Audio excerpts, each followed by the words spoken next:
Integrated fertility అమ్మ అనే పిలుపుకు శ్రీకారం చుట్టండి. పొందండి ఉచిత మొదటి కన్సల్టేషన్. మొదటి సీతమ్మ వాకిట్లో సిరిమల్ల చెట్టు రిలీజ్ ఆన్ దిస్ ఫ్రైడే.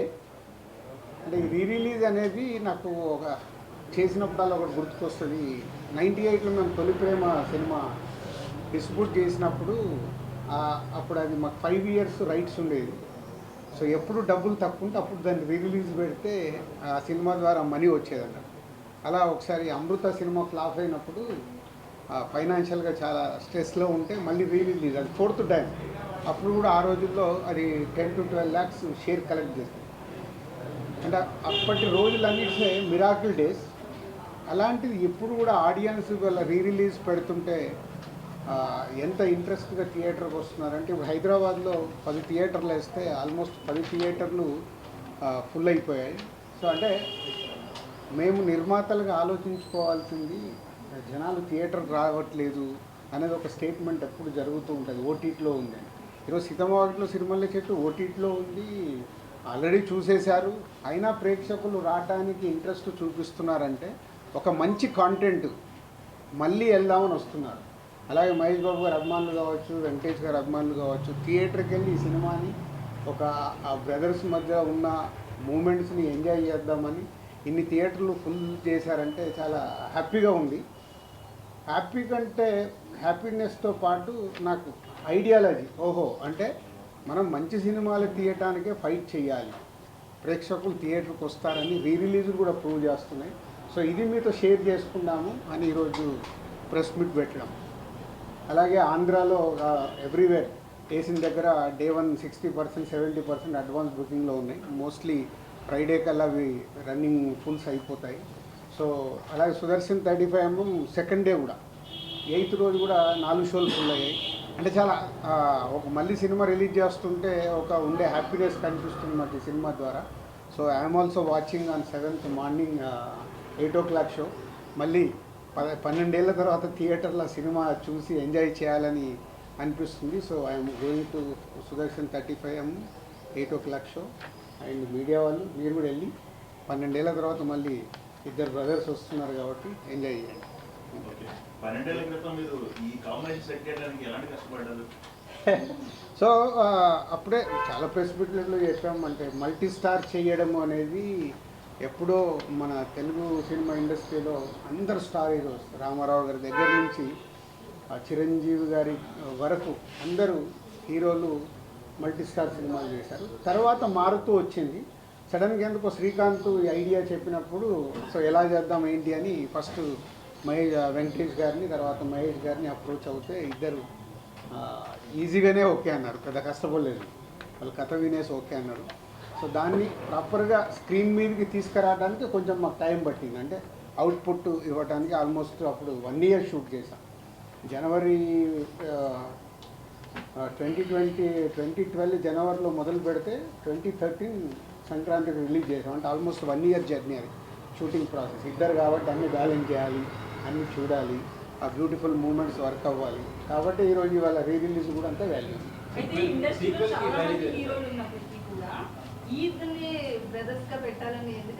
అట్లా ఇప్పుడు ఒక కథ అనుకున్నప్పుడు ఎవరు కరెక్ట్గా ఉంటారని అప్రోచ్ అవుతాము. వాళ్ళిద్దరు అప్రోచ్ అవ్వగానే ఇద్దరికి ఆ రోజుల్లో అట్లని కాదు.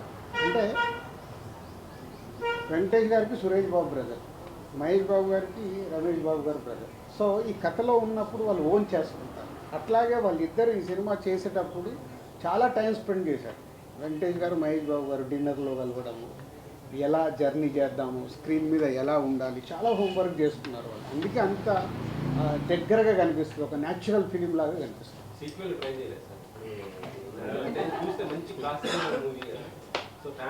ఇప్పుడు నువ్వు సినిమా చూసావు, మళ్ళీ 7th రోజు చూడు, దాంట్లోకి ఏదైనా ఐడియా దొరికితే వచ్చి చెప్పు. ఊరికే కథ చెప్తా అంటావు కదా, ఆపరిస్తున్నా. సీతమ్మ వాకిట్లో సిరిమల్ల చెట్టు ఎలా చెయ్యొచ్చు సీక్వెల్ తీసుకుంటా, నేను రెడీ. అందరు క్యారెక్టర్లలో ఉంటాయి, దొరుకుతుంది. దొరికిందానికి తప్పే లేదు. ఏమో టర్నింగ్ పాయింట్ అదేనేమో, అందుకే రిలీజ్ అవుతుందేమో. ట్రై చాలా లాంగ్ గ్యాప్ తర్వాతకి మల్టీ స్టార్ తీశారు. కానీ అప్పట్లో వచ్చిన టాక్ అవన్నీ అయితే మంచి పేరు వచ్చింది, మంచి సినిమా తీశారనే ఇది వచ్చింది. కమర్షియల్గా అప్పుడు అంత పే చేయలేదు మీకు అనేది ఒక టాక్. దాని గురించి ఇప్పుడు మాట్లాడుకోవచ్చు ఏం కాదు. కాదు కాదు, మీరు ఎట్లుంటుందంటే మీ మీడియా వాళ్ళది మాకు డబ్బులు మిగిలిన సినిమాలేమో ఇలా మాట్లాడతారు. సీతమ్మ వాకిట్లో సిరిమల్ల చెట్లు ప్రొడ్యూసర్కి నాకు డబ్బు మిగిలింది, సినిమాకు ఉన్న ప్రతి డిస్ట్రిబ్యూటర్కు డబ్బు మిగిలింది. అంటే అప్పట్లో ఉన్న టాక్ మంచి పేరు వచ్చింది, పెద్ద హీరోలను పెట్టి సినిమా తీశారు, అంత బాగుంది. కానీ కమర్షియల్గా అంత పే కాలేదు. మళ్ళీ అదే చెప్తున్నా లక్ష్మణ, 12 ఏళ్ళ తర్వాత నేను మాట్లాడుతున్నా. డే 1 మీలాంటి వాళ్ళు అంటే నేను అందరినీ కలపట్లేదు, అద్భుతంగా ఉంది అని మార్నింగ్ షో అయిపోయాయని చెప్పిన మీడియా వాళ్ళు ఉన్నారు. అబ్బా ఇద్దరు హీరోల్ని పెట్టుకొని ఏందండి ఇలా తీశారు, ఇంకా మేము ఏవిదో ఎక్స్పెక్ట్ చేసాము. అది మీరు ఎక్స్పెక్ట్ చేశారు, మా తప్ప ఎందుకు అవుతుంది? అడుగుతున్నా కాదు అది గారు, అది ఒక్కొక్క థియేటర్ ఫుల్ అవుతున్న కొద్దీ పెంచుతున్నాయి. వాళ్ళ వెడ్నెస్డే కదా, ఫుల్ అయిన కొద్దీ అందరూ మెల్లిగా 10 స్క్రీన్స్కి వచ్చినాయి, అన్ని ఫుల్స్ అయ్యాయి. జనరల్ ఆడియన్స్ రెస్పాన్స్ ఉంటారా? ఓన్లీ ఫ్యాన్స్ వెంకటేష్ మైకో అంటే ఫ్యాన్స్తో పాటు ఫ్యామిలీ ఆడియన్స్ కూడా టికెట్స్ అడుగుతున్నారు. సో ఫ్యామిలీ ఆడియన్స్ అడుగుతున్నారంటే వాళ్ళు కూడా థియేటర్కి వెళ్ళి ఎంజాయ్ చేద్దాం. ఇంట్లో టీవీలో పెట్టుకోవచ్చు కదా, కానీ బిగ్ స్క్రీన్లో చూసే మ్యాజిక్, ఆడియన్స్తో పాటు ఫుల్ క్రౌడ్లో చూసే మ్యాజిక్ టీవీలలో మనం దీంట్లో చూస్తే రాదు. ఆ టైంలో మిగిలిపోయిన ఎక్స్ట్రా ఫుటేజ్ కానీ ఏమైనా యాడ్ చేసి చాలా ఫుటేజ్ ఉంది కానీ ఏమీ యాడ్ చేయట్లేదు. అంటే ఫ్యాన్స్ కానీ ఫ్యామిలీ ఆడియన్స్ కానీ మోస్ట్ అవైటెడ్గా ఈ సినిమా రీరిలీజ్ కోసం చూస్తారు. థియేటర్స్ కూడా అలాగే ఫుల్ అయిపోయింది. ఫ్యాన్స్ నుంచి ఒక డిమాండ్ ఏంటంటే టైటిల్ కార్డ్స్ విషయంలో సపరేట్ టైటిల్ కార్డ్స్ వేస్తే ఇంకా బాగుంటుంది అంటున్నారు. 12 ఏళ్ళ తర్వాత మళ్ళీ కొత్త కాంట్రవర్షియల్స్ మనకు అక్కర్లేదు, అప్పుడు ఏది ఉంది అదే రిలీజ్ అవుతుంది. ఇప్పుడున్న సిచ్యువేషన్లో ఇలాంటి సినిమా చేయాలంటే మీ బ్యానర్లో అలాంటి ప్రయత్నం చేయమంటే చేస్తారు? 100% చేస్తాను. నాకు ఛాలెంజ్ ఉంటేనే కిక్, ఛాలెంజ్ లేకుండా లైఫ్లో కిక్ ఏముంటుంది? సార్ అయితే ఇలా మాట్లాడుతూ తొలి ప్రేమ సినిమా గురించి డబ్బులు అవసరమైనప్పుడల్లా రిలీజ్ అన్నారు కదా సార్, ఇప్పుడు ఈ సినిమా విషయంలో ఎందుకు రిలీజ్ చేస్తున్నారు సార్? Just for enjoyment. కాదు ఏం లేదు, మాకు పక్కన 300 కోట్ల సినిమా వచ్చింది కదా, మర్చిపోయావా ఏంటి? అప్పుడే సంక్రాంతి లేదు, ఎంజాయ్మెంట్ ఏంటంటే ఒక హ్యాపీనెస్. దీని ద్వారా ఎంత డబ్బు వస్తుంది ఏంటంటే మనీ కాదు, ఆ రోజుల్లో మనీ. ఎందుకంటే అప్పుడు ఆడియన్స్కి చూడటానికి కూడా సినిమా లేదు, ఎప్పుడైనా టీవీలో వస్తే చూడాలి. అప్పుడు ఇంత పైరసీ లేదు, ఇప్పుడు పైరసీ ఉంది, ఓటీటీలో ఉంది, టీవీలో ఉంది. ఇవన్నీ దాటి కూడా థియేటర్కి వస్తున్నారంటే ఫర్ ఓన్లీ ఎంజాయ్మెంట్. మన బొమ్మరిల్ రిలీజ్ అయ్యేప్పుడు నేను వెళ్ళా థియేటర్కి, ఫస్ట్ టైం చూసాను నేను రిలీజ్. ఇక్కడ విజిల్స్ కొడుతున్నారు, పాట వస్తే లేచి డ్యాన్స్ చేస్తున్నారు, అంటే అలా 3 గంటలు ఎంజాయ్ చేద్దామని ఫిక్స్ అయిపోయి థియేటర్కి వస్తున్నారు రిలీజ్ అంటే. మొన్న బాంబే వెళ్తే కూడా హిందీ సినిమా ఒకటి 45 crores గ్రాస్ కలెక్ట్ చేసింది మన రిలీజ్లో. అంటే ఇదొక ట్రెండ్ స్టార్ట్ అయింది. ఈ రిలీజ్ ట్రెండ్ వల్ల ఆ వారం రిలీజ్ అయ్యే కొత్త సినిమాలకు ఇబ్బందికరంగా అనిపించింది. పైగా డిస్ట్రిబ్యూటర్గా అంటే దానికి అంటే ఆ వారం కొన్ని చిన్న సినిమాలు రావచ్చు, వాళ్ళకి ఇలాంటి సినిమాలు రిలీజ్ చేయడం వల్ల కొంచెం అట్లా కాదు, సార్ అయితే దానికి కంటిన్యూ ప్రేక్షకులు ఒక్క రెండు వస్తున్నాయి, మీరు దానికి తొక్కేస్తున్నారు అనుకోవచ్చు. నీకు కావాల్సింది అదిగా హెడ్లైన్. ఇప్పుడు ప్రేక్షకులు కోరుకుంటేనే కదా 10 థియేటర్లు ఫుల్ అయ్యాయి. ఎందుకు ఫుల్ అయ్యాయి? అడ్వాన్స్ బుకింగ్గా ఈరోజు 10 థియేటర్లు ఫుల్ అయ్యాయంటే ఎందుకు? ప్రేక్షకులు కోరుకునేది మనం ఇవ్వాలి, కానీ ప్రేక్షకులు కోరుకుంది మనం ఎంత పెద్ద సినిమా ఇచ్చినా వాళ్ళకి నచ్చలేదనుకో బాయ్ చెప్తున్నారు మార్నింగ్ షోకి. దానికి తోడు మీ సోషల్ మీడియా ట్రోలింగ్ మామూలుగా ఉందా, నాశనం చేసే వరకు వదిలిపెట్టట్లేదు. సో వ్యవస్థలో ఉంది, మనం ఎవరిని అనలేము. సో ప్రేక్షకులు రెడీగా ఉన్నప్పుడు మనం ప్రేక్షకులు ఎంజాయ్ చేస్తామంటే మీరు ఎంజాయ్ చేయొద్దు, మీరు ఈ సినిమా చూడండి అంటే చూస్తారా? ఖాళీ ఇంట్లో కూర్చుంటారు, చూడు. అంటే ఇప్పుడు ఈ సినిమా రాకపోతే ఆ సినిమాకి వెళ్ళరు, వెళ్ళను. వాళ్ళంతా క్లారిటీగా ఉన్నారు ఆడియన్స్. ఇవాళ స్టార్ సినిమాకి అనుకున్న రేంజ్లో ఓపెనింగ్ రావట్లేదు అంటే ఎందుకు రావట్లేదు?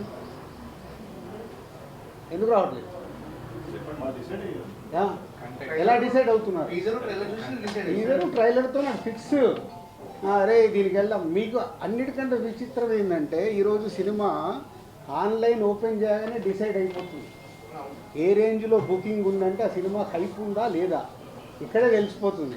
మా డిస్ట్రిబ్యూటర్లో కూడా అందుకే హైప్ లేదనుకో సార్ 10 లక్షల షాటు 20 లక్షల షాటు తెలిసిపోతుంది. మాకు సినిమా రిలీజ్ అయ్యి రిజల్ట్ అక్కర్లా, ఆన్లైన్ ఓపెన్ చేయగానే మన సినిమా రేంజ్ ఏంటి అనేది ఇక్కడే ఫిక్స్ 4 రోజుల ముందే. అంత అడ్వాన్స్గా ఉంది ఆడియన్స్. మీరు నెగిటివ్ ఆలోచించాల్సిన అవసరం లేదు, బీ పాజిటివ్. దానికి ప్రొడ్యూసర్లని, డైరెక్టర్లని, హీరోలని ప్రిపేర్ చేయండి. నా సినిమా ఇక్కడే డిసైడ్ అవుతుంది. దానికోసం నేను ఫైట్ చేయాలి. నెగిటివ్ దాంట్లో జర్నీ చేయాల్సిన అవసరం లేదు. మంచి దానికోసం ఫైట్ చేస్తే మంచి కాంటెంట్ వస్తుంది. నాకు సీతమ్మ వాకిట్లో సినిమాల చెట్టు రిలీజ్లో నేను ఇన్స్పైర్ అవుతున్నాను. అరే ఆడియన్స్ రావట్లేదని నేను భయపడాల్సిన అవసరం లేదు. మొన్నే సంక్రాంతికి వస్తున్నాము, సెన్సేషనల్ హిట్ అయింది. థియేటర్లో హిట్ అయిన తర్వాత కూడా జీ5 వాళ్ళు 12 అవర్స్కే ఇంత అయిందని వాళ్ళు కేకులు తీసుకొచ్చి స్వీట్లు తీసుకొచ్చి ఇచ్చి వెళ్ళిపోయారు. This content. ఇంకా థియేటర్లో సో ఇలా జనాలు మనకు ఎనర్జీని ఇచ్చినప్పుడు ఎనర్జీని మనం పాజిటివ్ సైడ్ మర్చుకొని ఎస్ వాళ్ళకి రీచ్ అయ్యే సినిమాలు తీయడానికి ప్రయత్నం చేయాలి. ఇది బాలీవుడ్ ఏదో రీమేక్ చేస్తున్నారని న్యూస్ వస్తుంది. చెప్తాను, ఫైనల్ అయ్యాక చెప్తాను. ఫైనల్ కాకుండా ముందు అన్ని రూమర్స్. రీరిలీజ్ పైన హీరో రెస్పాన్స్ ఏంటి సార్? వాళ్ళకి తెలుసా రిలీజ్ అవుతున్నట్టు రెస్పాన్స్ ఏంటి? అంటే ఇప్పుడు ఇవన్నీ మాకు ఎంజాయ్మెంట్ మూమెంట్. రెస్పాన్స్ ఏముంటుంది దీంట్లో? నేనేంటంటే 10 థియేటర్లు ఫుల్ అయినాయని హ్యాపీనెస్లో మిమ్మల్ని పిలిచా. మామూలుగా రిలీజ్కి ప్రెస్ మీట్లు అవసరం లేదు కదా. సో ఒక హ్యాపీనెస్ అనిపించింది. అరే ఇన్ని థియేటర్లు ఫుల్ ఏంటి, ఓవర్సీస్లో ఓపెన్ చేస్తే ఓవర్సీస్లో కూడా 40% 50% బుకింగ్ చేస్తున్నారు. ఓవర్సీస్లో అయితే డాలర్లు అయినా వాళ్ళు కూడా రెడీగా ఉన్నారు అక్కడ చూడటానికి. అంటే మీరు మార్నింగ్ 8కి సుదర్శన్కి వెళ్ళి సినిమా చూస్తానని చెప్పారు. మొన్న ప్రెస్ మీట్లో అంజలి గారు కూడా ఈ సినిమా చూడలేదని చెప్పారు. మరి అంజలి గారు కూడా వస్తారు ఇక ఇప్పుడు ఫోన్లు చేసి పిలవాల్సిన అవసరం లేదు. మాకు హ్యాపీనెస్ కావాలని కూడా థియేటర్కి వెళ్ళి ఎంజాయ్ చేస్తాం. మ్యాక్సిమం రిలీజ్లో హీరోస్ వాళ్ళ బర్త్డేస్లో ఏదైనా అకేషన్స్లో రిలీజ్ చేస్తారు కదా, అలా కాకుండా ఈ డేట్లో రిలీజ్ చేయడానికి మెయిన్ పర్టికులర్ రీజన్ ఏమైనా ఉందంటారా? అట్లా ఏం లేదు. సో అనుకున్నారు March 7th డేట్ చేద్దామని లాస్ట్ మంత్ అనుకొని టీం అంతా ప్రిపేర్ చేసి పెట్టేసాం. డిస్ట్రిబ్యూటర్ ఎంత ఎక్స్పెక్ట్ చేస్తారు సార్ ఈ మూవీ రిలీజ్ నుంచి? దీనికేమీ ఎక్స్పెక్ట్ ఎంత వచ్చినా హ్యాపీనెస్. నేను చెప్పేది దీని ద్వారా వచ్చే డబ్బు కాదు. అంటే రిలీజ్కు ప్రేక్షకులు ఇలా థియేటర్కి వస్తున్నారంటే ఎగ్జిబిటర్ హ్యాపీగా ఉన్నాడు. సార్ ఈ సినిమా చేస్తుంటే ఫుల్స్ సార్ అని వాళ్ళే మామూలు హ్యాపీనెస్ కాదు కదా. ఆడియన్స్ చూసేవాళ్ళు తీసిన మాకు 12 ఏళ్ల తర్వాత మళ్ళీ థియేటర్లు వెళ్ళి థియేటర్ హౌస్ఫుల్లో చూస్తుంటే ఆ కిక్కే వేరు కదా. ఆ కిక్కే ఇంపార్టెంట్. రీసెంట్గా వచ్చిన మురారి లాస్ట్ చేస్తుందా సార్ ఇది? మళ్ళీ కంపారిజన్ ఎందుకు? ఉన్న ప్రజెంట్ ట్రెండ్లో ఒక్కోసారి ఒక్కో ట్రెండ్ నడుస్తుంది. చిన్న సినిమాల ట్రెండ్ నడుస్తుంది, ఒక్కోసారి పెద్ద సినిమాల ట్రెండ్ నడుస్తుంది, ఒక్కోసారి రిలీజ్ ట్రెండ్ నడుస్తుంది. ఉన్న అన్ని సినారియోల్లో థియేటర్స్కి జనాలు బాగానే వస్తున్నారు. ఓటీటీలో కూడా బాగానే చూస్తున్నారు. చిన్న సినిమాలు రావాల్సిన అవసరం ఉందా? పెద్ద స్టార్ హీరో సినిమా మంచి సినిమా రావాల్సిన అవసరం ఉంది. చిన్న పెద్ద లేదు. ఇంకా మంచి సినిమా నీ పోస్టర్ దగ్గరికి వెళ్ళి, నీ టీజర్ దగ్గరికి వెళ్ళి, నీ పాటల దగ్గరికి వెళ్ళి, అది చిన్న సినిమా అయినా స్టార్ హీరో సినిమా అయినా అది రీచ్ అవుతే ఏ రేంజ్ కాదు. ఇప్పుడు చిన్న సినిమా అంటే 10 కోట్లు తీయొచ్చు, స్టార్ సినిమా అంటే 400 కోట్లు తీస్తుంది. నంబర్సే డిఫరెన్స్ కదా. అల్టిమేట్ కాంటెంట్ ప్రేక్షకుడికి రీచ్ అవుతే పోస్టర్ దగ్గర నుంచి టీజరు, సాంగ్, ట్రైలరు అన్నీ వాళ్ళకి ఎక్సైట్మెంట్ అవుతే చిన్న సినిమాలు కూడా ఫుల్ చేస్తున్నారు కదా. పెద్ద సినిమాలు అంటే మన సంక్రాంతికి వస్తున్నాం, మన తండేలు బాగున్నాయి. తర్వాత ఈ డబ్బింగ్ సినిమాలు, ఒకప్పుడు డబ్బింగ్ సినిమాల మీద మొన్న ఆడింది కదా డబ్బింగ్ సినిమా కూడా ఆడుతుంది కదా. డబ్బింగ్ సినిమాలు కూడా డ్రాగన్ డబ్బింగ్ సినిమాలు కూడా బాగా వస్తున్నాయి. డబ్బింగ్ కాదు, డబ్బింగ్ కాదు, డబ్బింగ్ డ్రాగన్ సైమల్టేనియస్ కాదు. ఓకే ఓకే డబ్బింగ్ సినిమాలు వస్తుంది. డబ్బింగ్ సినిమాల వల్ల తెలుగు సినిమాల పర్సంటేజ్ ఏమన్నా తగ్గుతుందా? అదేముండదు. అరే అక్కడ థియేటర్లు ఖాళీగా ఉంటే మళ్ళీ పర్సంటేజ్ అంటారంటే మరి మా థియేటర్లలో సినిమాలు లేవు. మీరు ఇప్పుడు చిన్న సినిమా పెద్ద సినిమా థియేటర్లు ఖాళీగా పెట్టుకున్నారు. ఏ సినిమా వచ్చినా వేయడానికి ఎగ్జిబిటర్స్ రెడీగా ఉన్నారు. సినిమా రిలీజ్ చేయడము, థియేటర్లు ఇవ్వడం కాదు, ప్రేక్షకుల్ని థియేటర్కి తీసుకురావడం ఎలా, అది ఇంపార్టెంట్. ఇందాక నువ్వు అడిగిన క్వశ్చన్లో ఉంది. 2020 సంక్రాంతి తర్వాత మీ ఆలోచన ధోరణిలో ఏమైనా మార్పు వచ్చిందా? ఎలాంటి సినిమాలు తీయాలనుకుని మీరు ఏమైనా పొందాలని మార్చుకుంటున్నారా? నువ్వు మిస్ అయినట్టు నువ్వేను. గేమ్ చేంజరు సంక్రాంతికి వస్తున్నా ప్రెస్ మీట్ పెట్టిన రోజే చెప్పాను. 2 సినిమాలు రిలీజ్ కాకుండా ముందే నేను చెప్పాను. ముందు రోజు ఉన్నాను. ఉన్నావు కదా, నేను ఆ రోజే చెప్పాను కదా. నేను లాస్ట్ 4 years ఏం మిస్ అయ్యాను, మీరు ఏం పట్టుకొని వెళ్ళాలనేది నాకు క్లారిటీ ఉంది. ఆ రోజు రిజల్ట్ రాలేదు కదా, రిజల్ట్స్ వచ్చిన తర్వాత రిజల్ట్స్ అయినా ఏదైనా నేను ఏం చేయాలనేది నాకు క్లారిటీ ఉంది. సో దానికి కూడా సంక్రాంతికి వస్తున్నాము సినిమా ఒక సెన్సేషనల్ హిట్ అయినప్పుడు ఏం క్లారిటీ వచ్చింది? ఇంకా నేను అనుకున్న క్లారిటీ నాకు వచ్చేసింది. హౌ విల్ మేక్ ఫిలిమ్స్, ప్రేక్షకుల్ని థియేటర్కి ఎలా తీసు. ఈ రోజు కూడా ఈ ఎనర్జీ నాకు అదే. సీతమ్మ వాకిట్లో రిలీజ్ చేస్తే ఇలా ఫుల్స్ ఉందంటే ఓకే. నిన్న అనిల్ రావిపూడి ఫోన్ చేసి చెప్పాడు మీ టైం బాగుంది సార్ అంటే దీనిలో కూడా డబ్బులు వస్తున్నాయి. ఇది డబ్బులు కాదని కిక్, అంటే పని చేయడానికి మాకు కిక్ కావాలి. ఐటీ పిక్ ఎక్కడికి వెళ్ళి వస్తుంది? ఐటీ వాళ్ళు వచ్చింది బాగుంది. మీ బ్యానర్లో ఇంకా చాలా అంటే బాగా ఐటీ వాళ్ళు రావడం వల్ల ప్లాన్ ఉందా? పాత 10 సంవత్సరాలు ఉన్న క్లియరెన్స్ మొత్తం క్లియర్ అయిపోయింది కాబట్టి యాంజియోగ్రామ్ చేసుకున్నంత హ్యాపీగా ఉన్నారు ఆయన. ఈ సమ్మర్ పెద్ద సినిమాలు ఏం లేవు సార్ మొత్తం ఈ సమ్మర్ ఎందుకు లేవే ఎవరు కూడా ఏమైనా ప్రతి వారం 2 సినిమాలు ఉన్నాయి. మళ్ళీ అదే పెద్దవి ఉన్నాయా చిన్నవి ఉన్నాయి కదా, ఆడే సినిమాలు ఏమి ఉన్నాయి చూసాం. ప్రేక్షకులకు ఏం నచ్చుతుందో మనకు తెలియదు కదా. సరే గద్దర్ అవార్డ్స్ ఎప్పుడు ఇప్పిస్తున్నారు ఏంటి దాని అది గురించి? ఎఫ్డీసీ సపరేట్గా మీరు మాట్లాడు. కూడా FDC చైర్మన్ కాబట్టి. ఎఫ్డీసీ సపరేట్గా మాట్లాడు. ఇప్పుడు ఓన్లీ దిల్ రాజు ప్రొడ్యూసర్గా మాట్లాడు. సార్ అయితే పైరసీ మీద మన గేమ్ చేంజర్ కావచ్చు, తండ్రి కావచ్చు ఇంత ఎఫెక్ట్ అయ్యాయి. ఎవరిని అడిగినా కలుస్తాం అంటున్నారు. టాలీవుడ్ టాప్ మోస్ట్ ప్రొడ్యూసర్స్ ఎవరు ఒక మీటింగ్ కనీసం పెట్టుకోలేదండి సార్ ఇంత ఎఫెక్ట్ అవుతున్నప్పుడు. అది ప్రొడ్యూసర్స్ అందరికి అడగాలి. వాళ్ళు అడిగాం సార్ నేను బలివాస్ గారు కూడా ఏమన్నా? కలుస్తాం ఏదో అంటారు అంతే. అరవింద్ గారు కూడా ఆ రోజు అదే ఇక్కడ చెప్పారు. ప్రాబ్లం అదే. ఆ వారం రిలీజ్ అయిన వాళ్ళకే నొప్పి, తర్వాత పెద్ద పట్టించుకోరు. మా సినిమా ఫీల్డ్లో ఉన్న మా బ్యాడ్ అదొకటే. కలిస్తే చాలా మార్చుకుంటూ రావచ్చు. కలవటానికి జరిగింది ఎవ్రీ ఫ్రైడే వాళ్ళ పెయిన్, ఆ ఫ్రైడే సాటర్డే సండే అయిపోగానే మళ్ళీ మండే నుంచి కొత్త షూటింగ్ ఏంటి, కొత్త సినిమా ఏంటి, దాంట్లో పడిపోతారు. పక్కోడేమో ఈ సినిమా రిలీజ్ అయిందా, ఎలా ఉంది టాకు, ఇలా ఫ్రైడే సాటర్డే సండే అరే హెచ్డీ ప్రింట్ వచ్చిందా, అయ్యో ఎట్లా మన సినిమాకి ఎట్లా, ఆ రోజు పడుకొని లేస్తే వాళ్ళు మర్చిపోతారు. సార్ ఇప్పుడు దానికి ఒక ఉద్యమం కావాలంటే అందరు ఆ పెయిన్ అర్థం చేసుకొని ఇప్పుడు అండర్ ప్రొడక్షన్లో ఉన్న ప్రొడ్యూసర్లు అందరూ స్పీడప్ అవ్వాలి. స్పీడప్ అయ్యి మార్చుకోవడానికి ఏం చేయాలి చేయాలి. మధ్యలో ఉన్న పోటీ కానీ అంటే సత్సంబంధాలు అనేవి లేకపోవడం వల్ల కూడా కలవడం. సంబంధాలు అద్భుతంగా ఉంటాయి. సంబంధాలకు అంటే బయట కనిపించే కదా సార్ పెయిన్. నేను ఒకటి చెప్తున్నాను రాజు గారి ముందు. ఇన్ని సంవత్సరాల నుంచి గత 20 ఏళ్ల నుంచి పైరసీ గురించి మాట్లాడేవాళ్ళే రాజుగారు లాగా అందరూ ఓపెన్ అయ్యి తేజ లాంటి వాళ్ళు నా సినిమా నా ఇంట్లో నా కన్సర్న్ నేను గడుపుకుంటున్నాను, మిగతా వాళ్ళ కన్సర్న్ కడగాల్సిన అవసరం లేదని చాలా నిర్దిష్టంగా చెప్పారు. దయచేసి ఈ పైరసీల గురించి మనం ప్రొడ్యూసర్ని క్వశ్చన్లు అడగడం మానేయాలని నా విజ్ఞప్తి. సో డెఫినెట్గా అంటే క్వశ్చన్ వచ్చింది కాబట్టి ఒక్క నిమిషం అంటే ఎఫ్డీసీ ద్వారా హైదరాబాద్లో బేస్ కాబట్టి ఏం చేద్దాం అనేది కొంచెం నేను లీడ్ తీసుకుంటున్నాను. అంటే ఏ ప్రొడ్యూసర్ కూడా నన్ను ఇంకా ఎఫ్డీసీకి వచ్చి ఈ క్వశ్చన్ సరే ఏం చేద్దాం అని అడగల. అయినా నేను ఒక నిర్మాతగా నాకు రెస్పాన్సిబిలిటీ ఉంది కాబట్టి గవర్నమెంట్కి ఆల్రెడీ ఒక లెటర్ ప్రిపేర్ చేశాను. సో డిపార్ట్మెంట్తో కూర్చొని ఏం చేయొచ్చు, ఎందుకంటే బేస్ అంతా హైదరాబాద్లో ఉంది కాబట్టి తెలుగు సినిమా చేద్దామనే ప్రయత్నం స్టార్ట్ చేశాను. అడిగారు కాబట్టి లీడ్ చేసేస్తున్నాను ఎందుకు. బట్ ప్రొడ్యూసర్ మళ్ళీ ఇది మా పెయిన్. దిల్రాజు ఒక్కరు కాదు, సినిమాలు తీసే ప్రతి నిర్మాత కూర్చొని చేసుకోవాల్సిన బాధ్యత. ఒక సినిమాకు డ్యామేజ్ అవుతే డబ్బు పోయేది ఓన్లీ ప్రొడ్యూసర్దే. ఆ ప్రొడ్యూసర్స్ ఎందుకు తేరుకోవట్లేదో అర్థం కావట్లేదు. హీరోకి ఎఫెక్ట్ అవ్వదు, డైరెక్టర్కి ఎఫెక్ట్ అవ్వదు. సినిమా రిలీజ్ అయ్యాక వాళ్ళ రెమ్యునరేషన్లకు ఎఫెక్ట్ అవ్వదు, నెక్స్ట్ సినిమాలకు వెళ్ళిపోతారు. డ్యామేజ్ జరుగుతుంది ఓన్లీ ప్రొడ్యూసర్. కానీ ఆ ప్రొడ్యూసర్లు ఎందుకు మేలుకోరు అర్థం కాదు. వాళ్ళు కదా, వాళ్ళ డబ్బు కదా, వచ్చి కూర్చొని ఏం చేద్దాం. అండర్ ప్రొడక్షన్ ఉన్నలో ప్రతి ఒక్కళ్ళు రియలైజ్ అవ్వాలిగా. గేమ్ చేంజర్కి హెచ్డీ ప్రింట్ వచ్చింది, తండేల్కి హెచ్డీ ప్రింట్ వచ్చింది, రేపు మీ సినిమాలకు రాదా. కాబట్టి అండర్ ప్రొడక్షన్లో ప్రొడ్యూసర్స్ సినిమాలు మొదలు పెడదాం అనుకున్న ప్రొడ్యూసర్లు వచ్చి కూర్చొని దానికి ఒక రూట్ వేసుకోవాలి. లేకుంటే రేపు కుండకి అలాగో చిల్లులు పడ్డాయి, ఆ చిల్లులకి వెళ్ళి రేపు వాళ్ళకు అది ఎఫెక్టే. ఎఫ్డీసీకి వెళ్ళి ఆల్రెడీ లీడ్ చేశాము.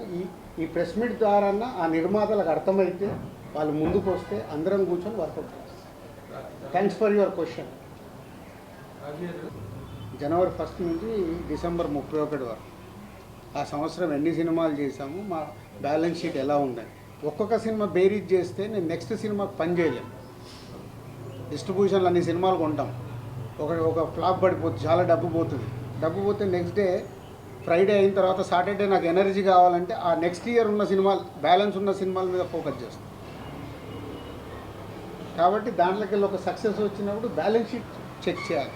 నంబర్ ఆఫ్ మూవీస్ చేస్తున్నప్పుడు ఒకటే సినిమా చేసామనుకో మీరు అడిగినట్టు నాకు రిజల్ట్ మీద డిపెండ్ అయి ఉంటుంది. బ్యాలెన్స్ షీట్ చూసినప్పుడు ఆ ఇయర్ టోటల్ ఎన్ని సినిమాలు చేసాము, ఎంత నష్టమా లాభమా అక్కడే డిసైడ్ అవుతుంది. నో షాక్ ఉంటే నేను సాటర్డే మీ ముందుకు రాలేను కదా.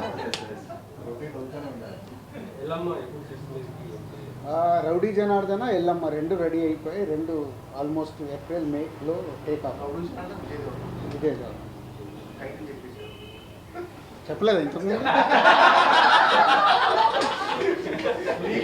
ఓకే, రౌడీ జనార్దన విజయ్ దేవరకొండ సినిమా title, Yellamma Nithiin title. Only Hyderabad లోనేనా అండి సీతా market? No everywhere, worldwide. యుఎస్లో ఆల్సో బుకింగ్. నేనంటే ఇది 10 థియేటర్లు అయినాయి అంటున్నారు కదా, ఇక్కడ మాత్రమే హౌస్ఫుల్ ఇక్కడ 5 రోజుల ముందు హౌస్ఫుల్ అయ్యాయి. సో ఇప్పుడు ఇంకా ఫ్రైడే కాబట్టి ఇంకా 2 days ఉన్నాయి కదా, ఇప్పటికి బయట 60-70%లో ఉన్నాయి, రన్నింగ్లో ఫుల్ అయిపోతాను. మొన్న సంక్రాంతికి వస్తున్న సినిమాకి క్లోజ్ అయిపోయిన థియేటర్లు కూడా ఓపెన్ అయ్యే సినిమా గురించి విన్నాం సార్. అయ్యాయి అయ్యా మరి ఆ థియేటర్కి ఇస్తారా ఈ సినిమా? అంటే అది మళ్ళీ నా ఏరియా కాదండి, అది కింది వరకు ఎవరిదాళ్ళు, అది డిస్ట్రిబ్యూటర్ చూస్తాడు.